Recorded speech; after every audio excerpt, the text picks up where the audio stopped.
ሄሎ ወንድሜ ዮናስ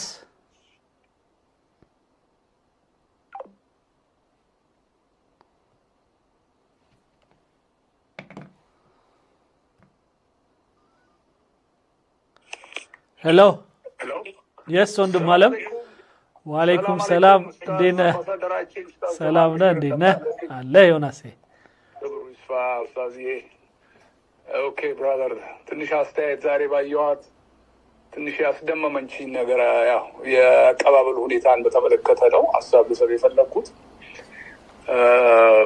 እና በእውነቱ ዋው ያየነው ለቱርኩ ውጭ ጉዳይ የቱርኩ ፕሬዝዳንት ረሲፕ ኤርዶዋን አይደለ ስማቸው የሚገባቸውን ያህል አቀባበል ነው የተደረገላቸው። በእውነት እሳቸውም ለዶክተር አብይ እዛ ሲሄዱ የሰጧቸው ከዚህ ባላነሰም መልኩ ቢሆን የኛ ደግሞ በጣም ኦቴንቲክ በሆነ መልኩ ነው የኛ ግብጾች ወደው እንዳይመስል ዝም ብለው የሚቀኑብንና አንዳንዴ ኢንቨስት የሚሆኑት በሁሉ ነገር በምናደርገው ነገር የኛ ኦቴንቲሲቲ ራሱ ልዩ ያደርገዋል።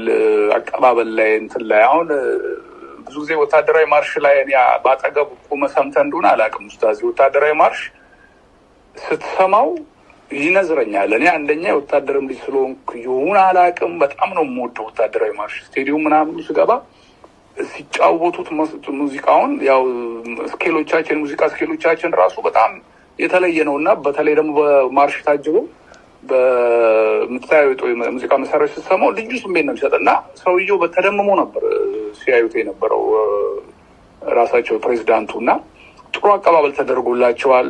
ንግግሮቹም ደግሞ ዶክተር አብይ የተናገሩት ንግግር እዛ ቤተመንግስት ውስጥ በጣም አሪፍ ነው። በጣም የኢትዮጵያ ለመገዛትን ሁሉ ሜንሽን አድርገዋል። ዳስ ቢግ ዲል ትልቅ ሃይላይት ነው እሱ ኢትዮጵያ ያልተገዛች መባሉ ዳስ ኤግዛክት ወርድ ዩዝድ የተጠቀሙት ቃል እና ያ ትልቅ ሃይላይት ነው።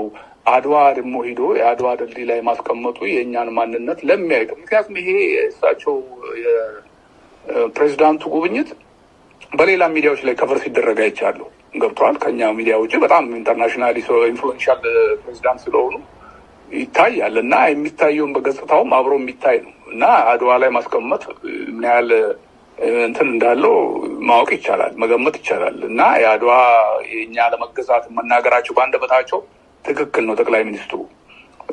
ይሄ እንዳለ ሆኖ ደግሞ አት ሴም ታይም ደግሞ የመጡበት ዓላማ አለ እና ገብተዋል። ቱርክ በጣም አቅም ያላት አገር ነች እና ጥቅሟን ለማስከበር የምትሄደው እርምጃ አለ። ብዙ የሄደችበት ነገር አለ። አሁን እኛ አካባቢ ለእኛ ጠቅመውናል በምንፈልጋቸውም ሰዓት ባለፈውም ባልነበረው ጦርነት በህዋቱ ምናምን ጊዜ ግን ደግሞ አሁን ደግሞ እነሱ ደግሞ ከጥቅም ጋር የተያያዘ አመጣጥ መጥተዋል ወደ ምስራቅ አፍሪካ ሶማሌ ላይ ፓርቲኩላርሊ ሶማሌ ነው የማወራው እና ሶማሌ ላይ ደግሞ በጣም በኦይል በቤንዚሉ እንትን ውስጥ ገብተዋል። የቤንዚል ቁፋሮ እና እዛ ላይ የሚያገኙትን ጥቅማ ጥቅሞች እና እንደውም በቀደም የሚያዩት ነበር የቆፋሪው መርከቡ ራሱ በጣም ሂውጅ የሆነ መርከብ የሚቆፍር መርከብ ማለት ነው። በደንብ አፕሮች አድርጎ ወደ ሶማሊያ ሲገባ ይቻሉ። ያ የሚያሳይ ስቴክ አላቸው ሀቭ ስቴክ ኢን ሶማሊያ እና አሁን እነሱ በራሳቸው ጥቅም ሲሄዱ ከእኛ ጋር ደግሞ ኮንፍሊክት ኦፍ ኢንትረስት በማይፈጥርበት መልኩ መንግስት ይሄድበታል የሚል እምነት አለኝ። ምክንያቱም ሲናገሩም ሰምተህ ከሆነ ቅድም ንግግሩ ላይ ሶማሌላንድ መገንጠል ምናምኑን ኦብጀክት አድርገዋል።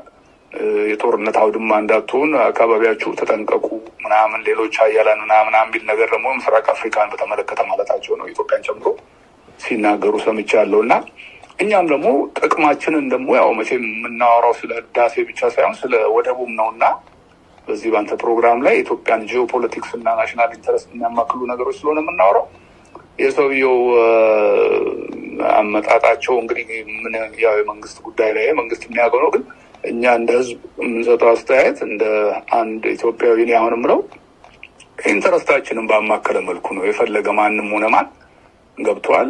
ዘለቄታዊ ፍቅርም ሆነ ጠላት የለንም ብሏል ሄንሪ ኪሲንጀር። ያለው ጥቅም ነው ብሏል።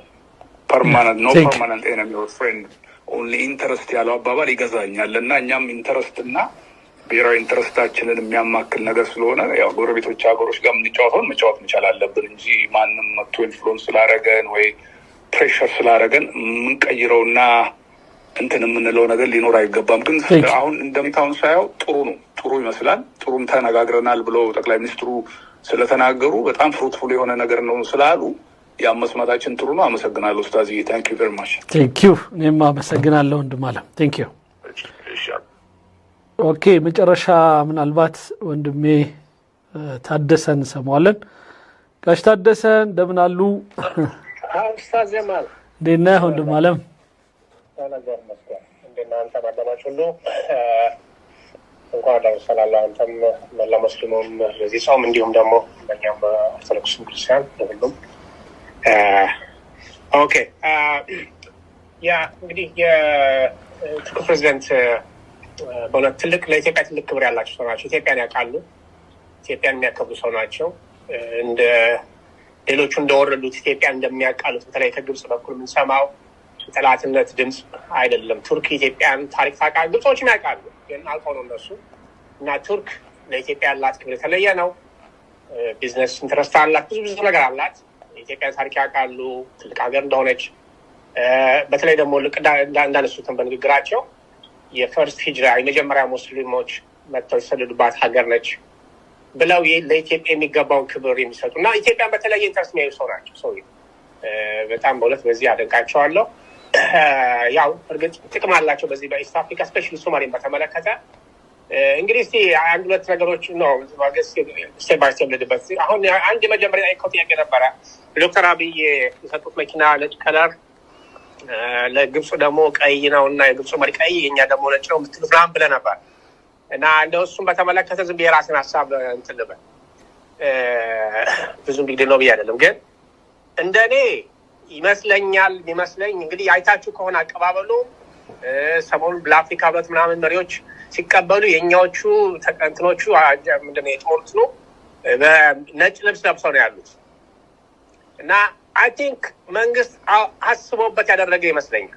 እንደኔ ያን የነጭ መለያ የለበሱት ቤዚክሊ የባህር ኃይል ልብስ ነው። ኦል ኦቨር ዘ ወርልድ በመላ ዓለም የባህር ኃይል ልብሳቸው ነው ነጭ። እዚህም አሜሪካ ብታው እንደዚህ ነው አይደለም? ኦል ኦቨር ዘ ወርልድ ልክ ነው። ስለዚህ የኢትዮጵያ መንግስት ሜሴጅ እያስተላለፈ ይመስለኛል ለመላ ዓለም፣ ለመላ አፍሪካ ተሰብሳቢ ከአውሮፓ ከአሜሪካ ለሚመጡ ልኡካን በነጭ ታጅቦ ክብር አቀባበል መደረጉ ሜሴጅ ያለው ይመስለኛል።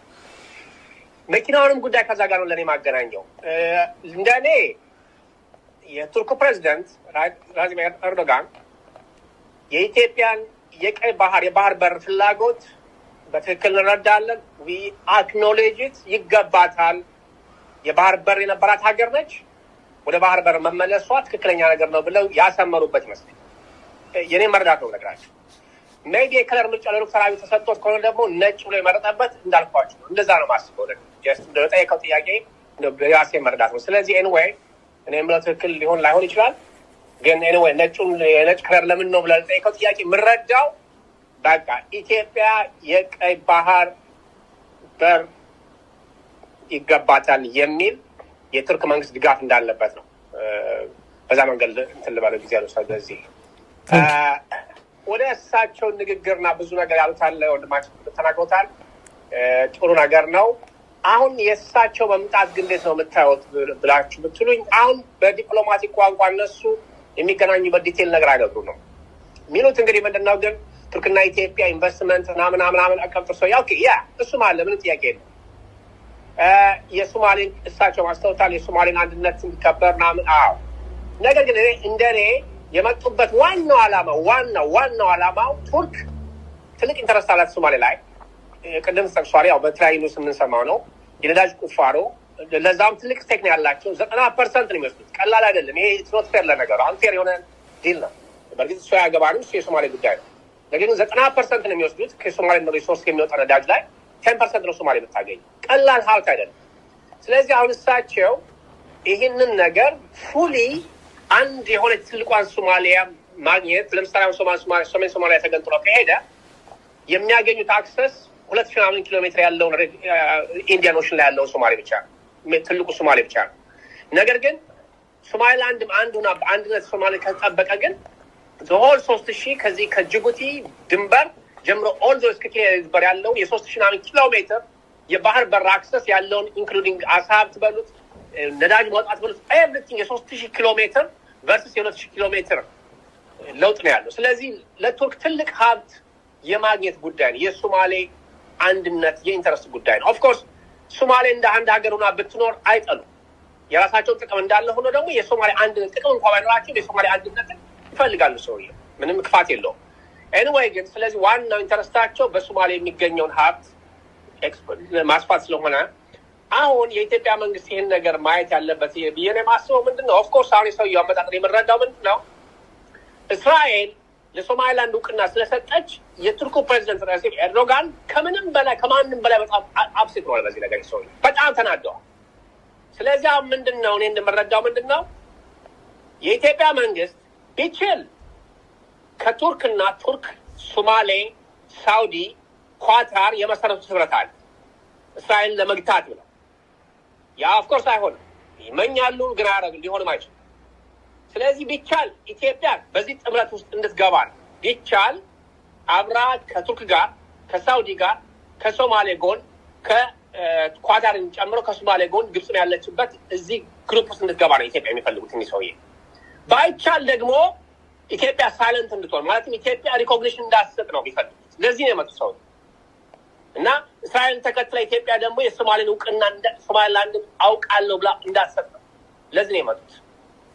እኔ እና በዚህ ላይ እኔ የምለው የራሴ ሀሳብ ምንድን ነው የኢትዮጵያ መንግስት እኔ አሁን የመኪናዋን ጉዳይ ወደዚህ ነገር ላንሳ።